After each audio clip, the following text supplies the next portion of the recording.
We were discussing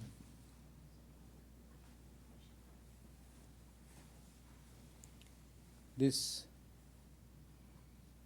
thing called maturity yesterday.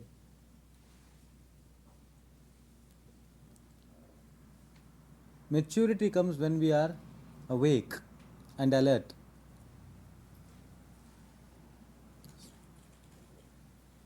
Perhaps one gained the impression from yesterday's discussion that that's all. If I am awake, if I am alert, if I can see the substance as substance and the shadow as shadow, that's all. I have attained enlightenment, I have attained Satori, I have attained God realization, self realization, all sorts of things, everything put together. What more? What must I do anything more? Why must I do anything more? I know what is truth to be truth, I know what is untruth to be untruth.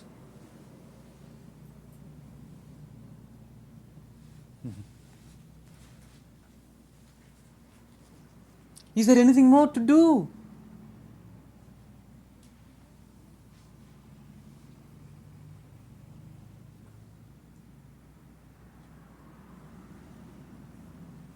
What must I do? That's all.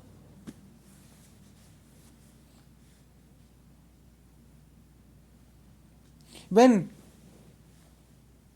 one comes to this state of a correct understanding of substance as substance, shadow as shadow, truth as truth, falsehood as falsehood, without a confusion between the two, one has arrived at virtue.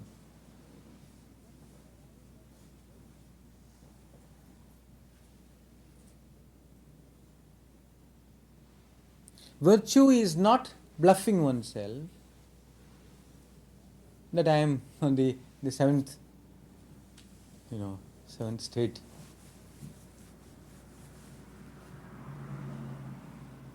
Virtue is honesty, truthfulness. Truthfulness is not speaking the truth. That's a very small affair, minor affair. Speaking the truth is a very terribly minor affair.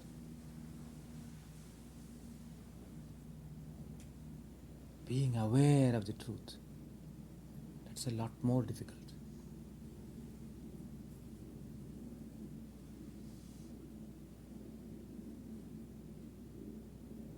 When I open my eyes, am I seeing what is in front of me? Or am I projecting what I would like it to be or like it not to be?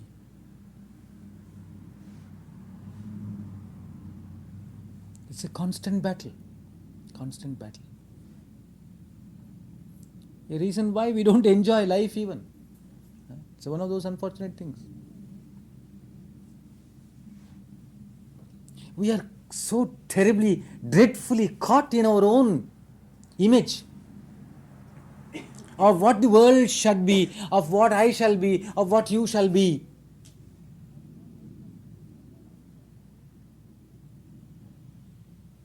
That I don't enjoy anything.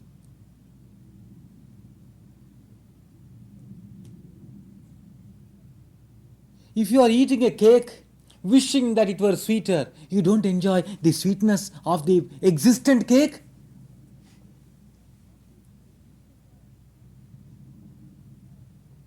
If you are constantly living, thinking, looking at your wife and saying, I wish you were like so and so, so and so. You don't know how beautiful she is. Your own image is destroying the reality. So destroy that image first. That is what I believe the 10 Commandment implied. Not that I shouldn't have an image like this here. Those images are dreadful things, terrible things. Terrible things which completely destroy our life. Not only the so-called spiritual life, but even our sensuous life. I am constantly wishing you are somebody else. You are constantly wishing I was somebody else. I am constantly wishing I am all right as I am. Perfectly all right.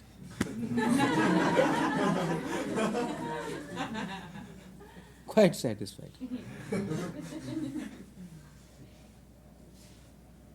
I am either comparing myself with you or comparing myself with my own blessed self 25 years ago. Nonsense. Why must I relive those 25 years ago? I've done it already once, twice, 3 times.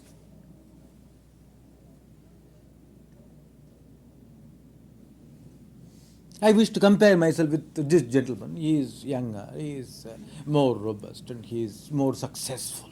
I don't know what this successful means.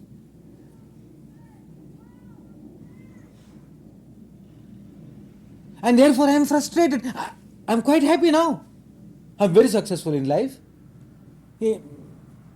As successful as I can I can be. I'm quite happy. I'm fighting. Yes, I am fighting. But I don't want to wish. I don't wish to be anybody else at all. Jaya took me to the zoo. I came from there some time ago.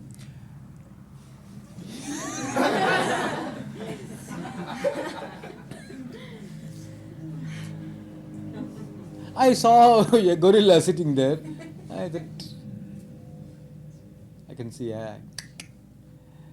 Some time ago, I was sitting there and they came to look at me. And I looked at them and said, "You silly fools, I don't come to look at you. Why do you come to look at me?" That's all over. It's all right. I am what I am now.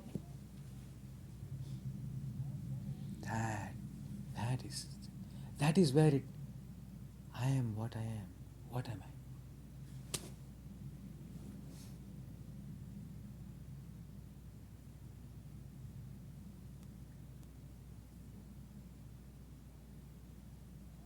The honesty or realization of the truth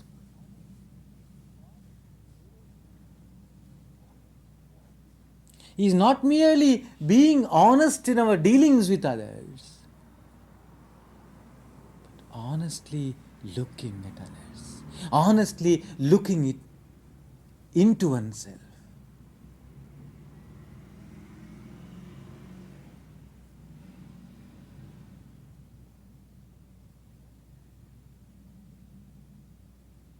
What prevents me from looking honestly at others and honestly within myself?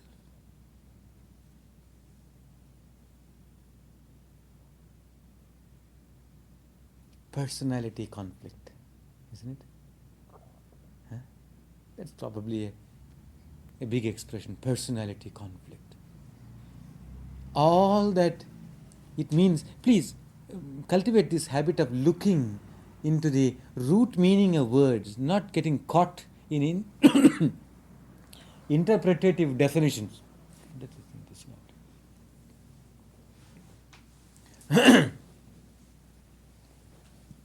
Put this incense. Personality conflict means, what does it mean? Conflict of personalities. But you know what persona means? Personality means? Persona means a mask. Personality conflict means conflict of masks, clashing of masks. I have a certain image of you, you have a certain image of me.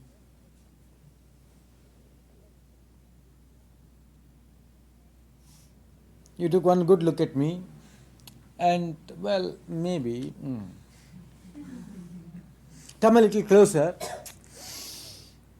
He's a good chap, but started trouble. First time you saw me, you created an image, a mask, and that mask appeared to you to be good. Look at this complication. When you came to see me first time, you made an image. I have been what I am. I didn't change. You made an image of me and you thought, he's a good chap. Wonderful man, right? And then you came a little closer. You saw, a crack in your own mask.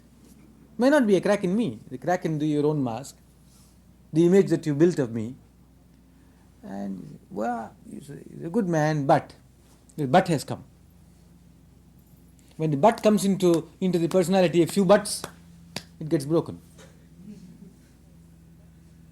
That is called a personality conflict.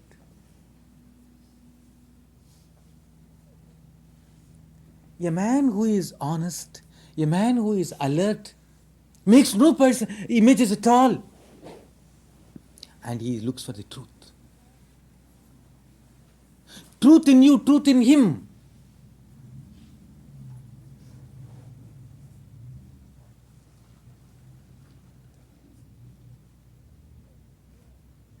What is this image here that is trying to look at that image there? As Indra Devi said just now, unless I know what colored lens I am wearing, I cannot know what colored dress he is wearing.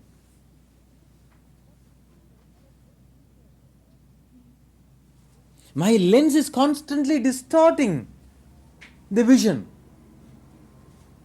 And in order to have observation without distortion,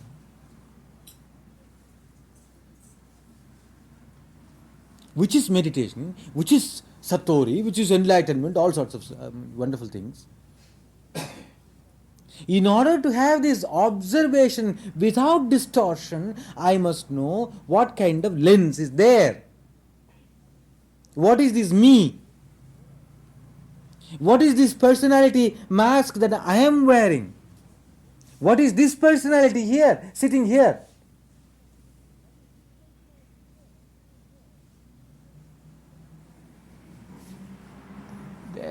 Thereby hangs a big snag. Thereby hangs a terrible snag. I am awake, I am alert. I can see that the world outside me is nothing but my own wishful thinking and manias and phobias projected. So, if I am alert, if I am awake,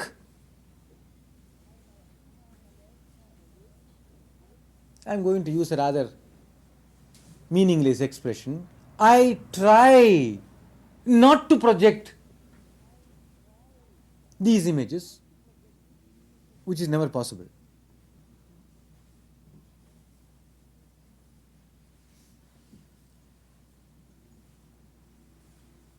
Sooner or later, I begin to wonder, what is this personality that is projecting something all the time? And if I say, I am aware of that personality, I am what? Who is aware of what personality? Isn't one mask studying another mask within me? Telling, what a good chap you are, I love you. When I say, I am studying myself, when I say, I am observing myself, I have already split myself into two. The observer and the observed. Are there two personalities within me, schizophrenia? Or am I one personality, merely bluffing myself that I am observing myself? As in other words, when somebody sits and says, I am not thinking at all, I am meditating, I am not thinking at all. You know what is happening? He is thinking that he is not thinking. Good. Wonderful expression.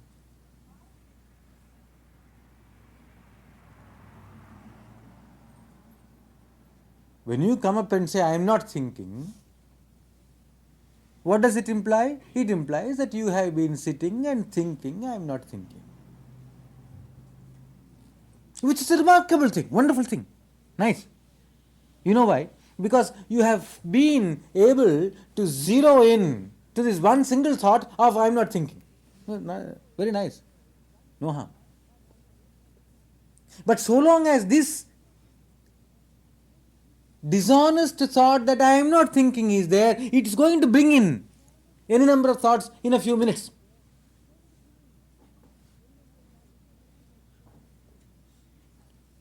When I say I am observing myself,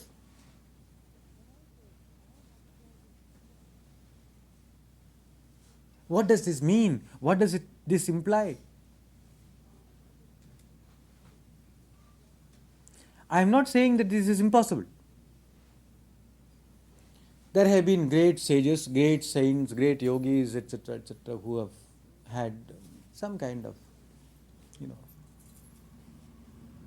an inward resolution of this problem or dissolution of this problem. What is the eye observing itself?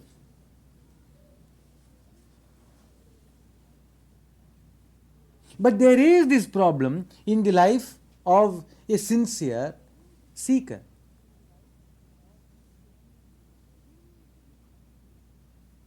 It is easily possible for me to delude myself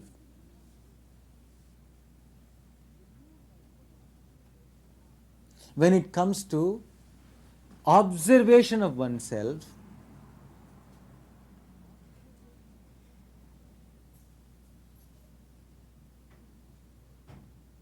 who is there to examine, who is there to check, who is there to ensure that I am not bluffing myself? Is there a term of reference? Is there a landmark?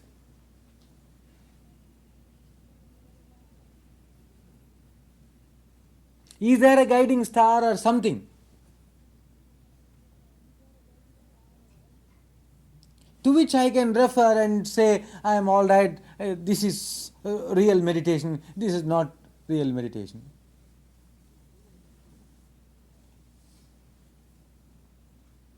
It is there that someone other than myself becomes necessary. And therefore this Upanishad said, Uttishtata, Jagrata, Prapya Varan Nibodata, Shurasya Dhara, Nishita Duratya, Durgam Patastat Kavayo Vadanti. Uttishtata, Jagrata, Prapya Varan Nibodata. Uttishtata, wake up. Having woken up, be careful. It is as difficult to keep awake as to wake up. This is something which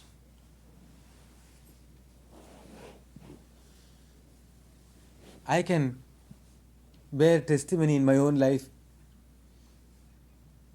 We used to, in the early days of the ashram, we did not have an alarm clock and no such luxuries.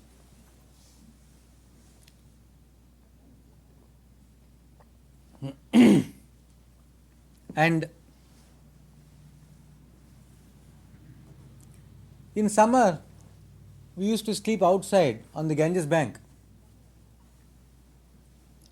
the river bank. On the other side of the river, not very far, just across the road, the river is not very wide near our ashram, there is a temple.